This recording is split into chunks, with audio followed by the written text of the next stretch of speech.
Since the day Russia began its occupation of Ukraine, many developments have taken place contrary to what Russian leader Vladimir Putin. The invasion, which Putin referred to as a military operation, has turned into a major war. The Russian army received unexpected blows from the Ukrainian army. Putin thought he could achieve his goal in a small-scale operation, but the developments in the war pushed Putin into a corner day by day. Putin quickly lost his military presence on Ukrainian territory because the Ukrainian army, with the help of Western and European countries, quickly gained superiority over the Russian army, so much so that about 70% of Russian troops had to withdraw from Ukrainian territory. The next target of the Ukrainian army was the military points on Russian territory. Nowadays, the Ukrainian army is blowing up the military bases and ammunition depots of the Russian invaders one by one. In the second year of the war, the Ukrainian army continues to make its presence felt in the skies over Russia. Last week, Russian authorities announced that 2 Ukrainian army drones were shot down in Kras. The depleted Russian military considers the downing of the Ukrainian drones a success. However, this development reveals that the Ukrainian army has crossed the occupied territories and reached Russian territory. However, the fact that Ukrainian drones are flying over Russia means that the Ukrainian army has detected the military positions of the Russian. The downed drones of the Ukrainian army were a harbinger of new operations to be carried out, and so it did,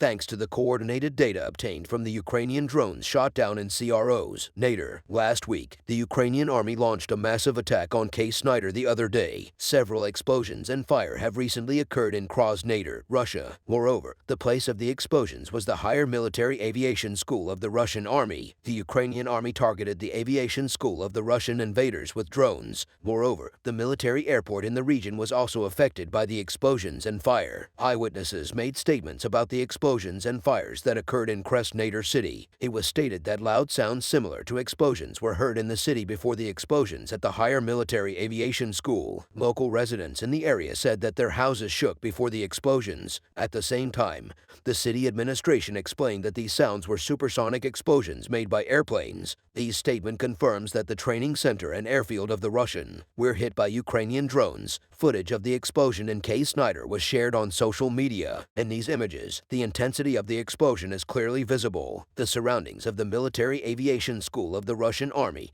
and the military airport draw attention with the huge clouds of smoke rising into the air. Although the Russian army did not make any statements about any loss of life or property in this, it is estimated that the army suffered a great loss because the Russian Air Force has placed many equipment in this region. In the past, many planes, helicopters, and unmanned aerial vehicles belonging to the 4th Air Force and Air Defense Army of the Russian Armed Forces were stationed at the military airport in Nader city. Almost all the equipment of the 461st Assault Aviation Regiment was deployed in this. At the military airport and military aviation school, there were fighter jets such as MiG-29, MiG-35 U-27, U-30, U-35, as well as MiG-31 attack, SEP and Su-25 attack aircraft. As a result of the successful attack of the Ukrainian Air Force, the Russian invaders lost many important men. Since the beginning of the Ukrainian war, the Russian army has lost over 150,000 soldiers and hundreds of thousands of tons of ammunition and equipment. Russia's losses are likely to increase as the war continues because the Ukrainian army is getting stronger every day, along with the gains in the occupied territories. It is also destroying the military sites of the occupiers on Russian territory. The success of the Ukrainian army is not only due to the military aid provided by the Western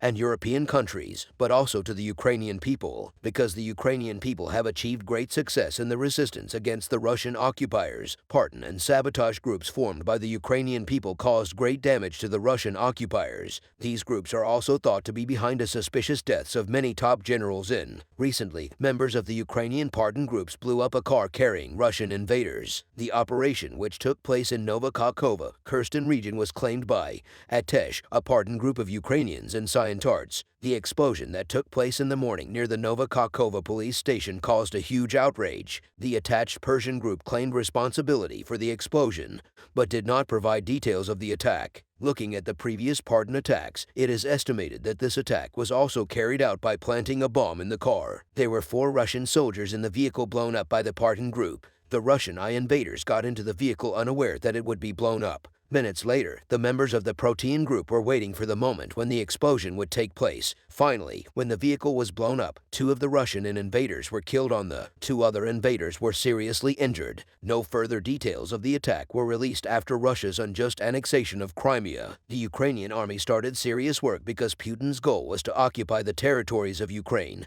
bordering Russia, and this became clear with the annexation of Crimea. For this reason, the Ukrainian army started to train very hard. In 2014, parts and sabotage groups did more harm than good to Ukraine because they acted completely independently of the army. In order to prevent this, the Ukrainian army decided to train members of parts and sabotage groups. After this decision, the trade Ukrainian part and sabotage group became professionalized and did not bring harm to the army. This work or fruit with the Russian invasion of Ukraine. Party as sabotage groups independent of the army, but almost as experienced as the army, thanks to their training, continue to hunt down the Russian invaders when they least expect it. The Russian army, which is withdrawing from Ukrainian territory day by day, is no longer comfortable even in Russia. The successful operations of the Ukrainian army are preparing the end of the Russian army. The shortage of military personnel and ammunition in the Russian army is increasing day by day. It is unlikely that Putin will be able to continue the war in this situation. What do you think? Will the Russian army, which is becoming more and more depleted every day, be able to continue the war? Next intel. The developments in the Russia-Ukraine war have raised many questions along with many problems. The most important of these questions was, why is it fought? Russian soldiers have been asking themselves this question since the day Putin began his occupation of Ukraine. Why are we at war with Ukraine? Russian soldiers find it difficult to answer this question because war is a struggle for the independence and territorial integrity of a country. But is that what Russian soldiers are fighting for? Such that Russian soldiers who surrendered to Ukrainian troops admitted in their statements that they did not even recognize their commanders at the front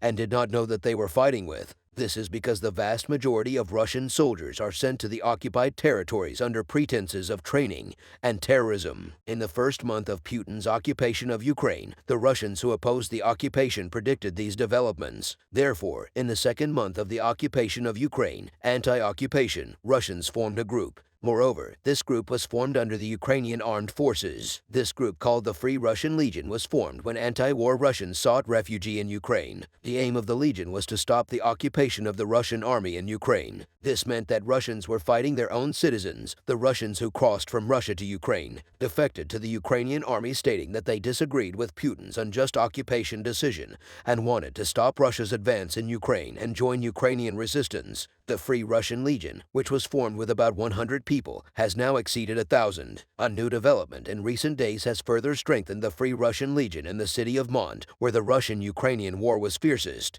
A major development took place recently. A group of Russian soldiers in Bmat, together with their commanders, laid down their weapons and joined the Free Russian Legion. The soldiers and commanders who concealed their identities stated that they are not afraid of Russian leader of Vladimir Putin and his occupying army. They made this decision because of their experiences on the front line. Russian soldiers said that the Russian state and army do not care about their lives. They explained that Putin had hundreds of thousands of his citizens killed for his own political interests. Therefore, they said they would work to prevent the Russian army's advance in Ukraine. When the Free Russian Legion first informed the Ukrainian armed forces that they wanted to establish a presence on Ukrainian territory, the Ukrainian army was greatly concerned because the Legion would be made up of Russians and would grow with Russian participation. This would allow agents to hide under the umbrella of the Legion. For this reason, the Ukrainian armed forces decided to control Russians who wanted to join the Legion with a detailed examination and constant supervision. Because the Free Russian Legion was a great opportunity for Russian invaders to infiltrate Ukrainian territory, but Ukrainian authorities and commanders took a series of measures to prevent this possibility. Under Ukrainian law, it was forbidden for a Russian citizen to join the Ukrainian armed forces. Andrei Yubi, spokesman for the Ukrainian Military Intelligence Service, announced that this law was changed after the measures taken and that joining the Free Russian Legion was made legal. The most striking of these measures was a polygraph test. Every Russian who wanted to join the Legion had to take a lie detector test.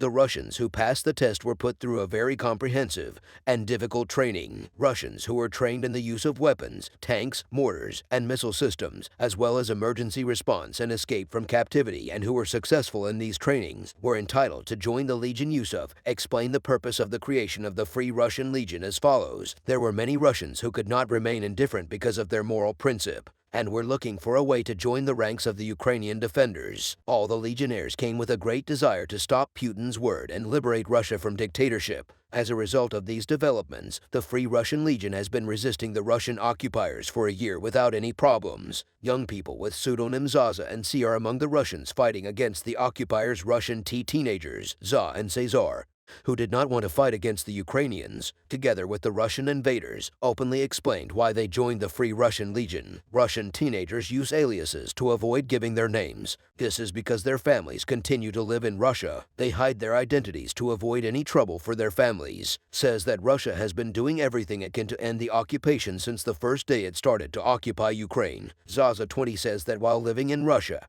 he made a series of posts on his social media accounts calling on Putin to abandon his decision to invade Ukraine. But as a result of these posts, Russian police knocked on Zazi's door and warned him. Zaza knows that if he continues to post against the Russian occupation on social media, the Russian police will take him from his home and put him in jail, so he thinks that he should not go to jail and do something to prevent the occupation. And eventually Zaza joins the Free Russian Legion. Zaza explains the purpose of joining the Free Russian Legion is as follows. We are not here to prove. We are here to help the Russian forces to completely withdraw from Ukrainian territory and to help Russia to be free of Putin in the future. At such a young age, it is a bit early to talk about my political views and worldview because they are just forming. But when your country is taken over by an evil man, you have to take everything into your own hands. Another name who joined the Free Russian Legion is Cesar. Cesar is a pseudonym like Zaza. Cesar 50 says he joined the Legion because he cannot tolerate all the inhumane behavior of Russia in Ukraine. He believes that a true Russian should not rape children,